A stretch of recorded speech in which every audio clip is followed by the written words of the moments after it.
welcome back to the course. Today I want to talk through Google Ads customer match data. So to give an intro to Google's customer match data, basically it's important to learn more about who your customers are, both from an online perspective and an online perspective, and basically how you can address their needs. So Customer Match helps you reach customer segments of your existing customers and basically deliver a tailored message when it's most relevant to them.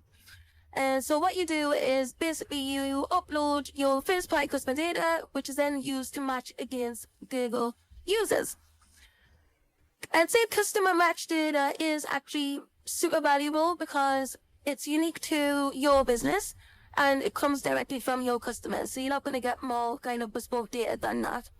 And using Google's customer match feature helps you to reach the customers that you upload the data from, basically to re-engage with them, but also to potentially find new customers just like them across Google's platforms, so search, shopping, Gmail, YouTube, and display. So why would you invest in customer match? So rather than just relying on Google's data, which I feel we've probably been forced a little bit more down that route with kind of all the automation and things like that, we get a lot less control over what we're doing from a PPC point of view. But rather than just relying on the Google data that we have and insights about your customers from there, Customer Match lets you use your first party data to share the unique insights that you have about your customers. So beyond what Google understands, it's giving you a little bit of the power back, I guess. So this can help you to obviously deepen your existing customer relationships across all the Google properties. And just to note as well, I think it's something that's become kind of increasingly important due to some of the privacy browser and regulation changes that we've seen over the past kind of few months, etc. So some of the benefits of using Customer Match, so as I've just mentioned on the previous slide there, obviously you can build deeper relationships with your customers. You can connect with your existing customers with another product or service that they might like. So think of it as an opportunity to either upsell. So if it's a customer that's bought something from you before, you might want to upsell another product or cross-sell a product that you feel like they might also be interested in. You can use it to find new customers similar to your existing customers, or even your best customers. So you can, you even upload different styles of lists and group your customers how you see fit. You can show existing customers obviously special offers, messaging, etc. So to re-engage with them, which links into the next section, which is obviously re-engaging with your lapsed customers, so customers who you might have had loyalty from in the past and no longer do, so you want to re-engage with those where possible. And it can also aid Google signals in smart bidding, so this really just helps to feed the machine learning from a Google point of view. So what we'll do now is I'm going to jump into the Google Ads interface just to give you an insight into how you create a customer match list. So you do create it using just a CSV file, including the customer data, and you upload it directly into Google Ads. There is a template available, which I'm going to show you in just a minute. But it is important to make sure that you successfully use your customer data file, that you ensure that you format your customer data correctly. So I'll show you how that looks just now. So if we pop over into Google Ads, if we just navigate to your ads.google.com, you'll come to your normal interface. I'll just put it here.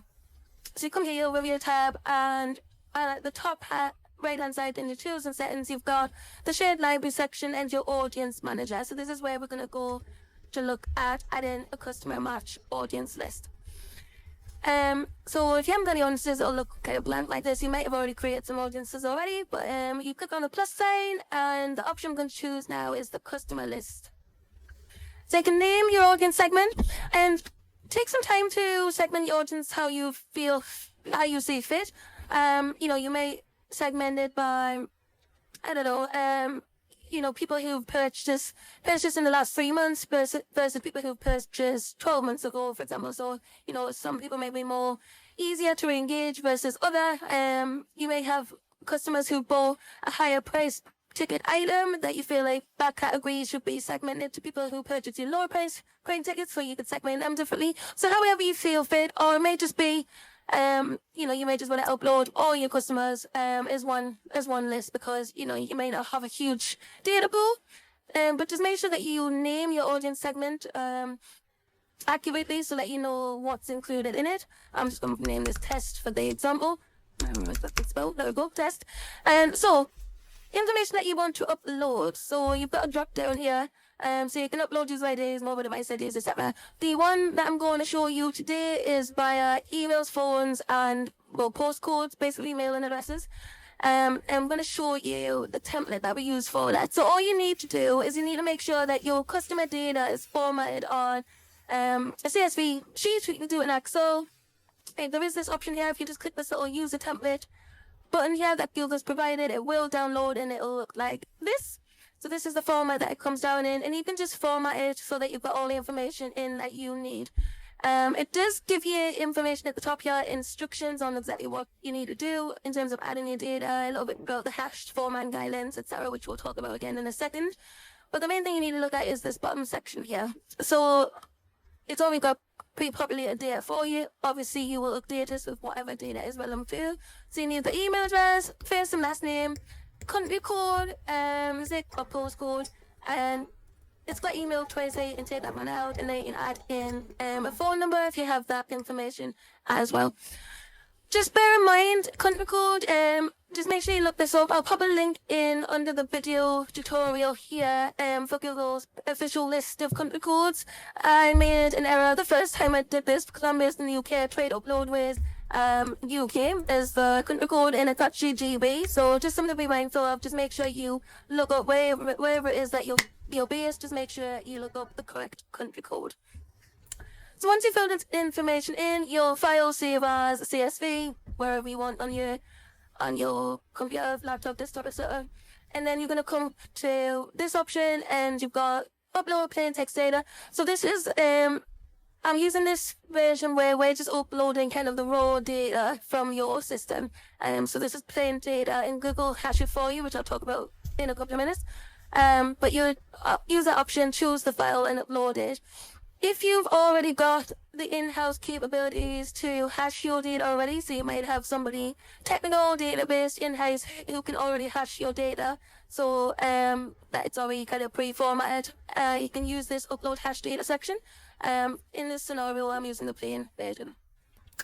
Membership duration, I'll talk about, there's no expiration. I'll talk about, again, why before I finish off this session. And then you can have add a little description here if you want to give more detail about what's included in this segment. So it might be customers who bought products over 1K, for example. There we go. You've got a little bit more details about who's included. Then you just click in the upload and create button. So once it's all uploaded, you'll see kind of a new customer audience list created. It'll be populating for a while. Google doesn't receive the actual email addresses. So Google system transforms the contact information that you have for Google accounts, like the email addresses and phone numbers that you saw in that sheet. And then basically in the hashed code, so what I just talked about there in terms of the data being hashed, I've got this note here, SHA256, so this sounds for the secure hash algorithm 256. It's a one-way hashing mechanism that is unencrypted by Google. So don't worry, Google won't use your data files for any purpose other than to create your customer match audiences and ensure compliance with their policies. So a couple of things to bear in mind. Customer match segments don't expire. So when I saw the upload there just a couple of seconds ago, I had a membership duration section. The membership duration is unlimited by default because it's kind of raw customer data that you've populated in there. You can control how long your customers are kept in a customer match segment, but it is best to refresh your segment kind of as regularly as possible. So ideally, you want to be doing, if you've got enough data running through your system, you want to be kind of maybe updating it once a month if possible, once a quarter, depending on, what you see is most appropriate. Google Ads will actually send you an email kind of reminder if your segment tab has been refreshed in a while, so should keep you on track. And you can share your audience segments across multiple manager accounts if you have a customer match segment, a similar segment in your manager account, or a client account shares their customer match segment, a similar segment with your manager account. So these similar segments, they'll be automatically created if your customer match segment meets the minimum eligible criteria from Google. And you can use a similar segment the same way that you do the customer match list on your data segment, just by adding it to one of your campaigns and my groups. When a similar segment is available, it will show the segment size on each available network in your audience table, like you would see for any audience that you build. And just bear in mind that it does or can take up to 48 hours to be eligible to run. So that's customer match data.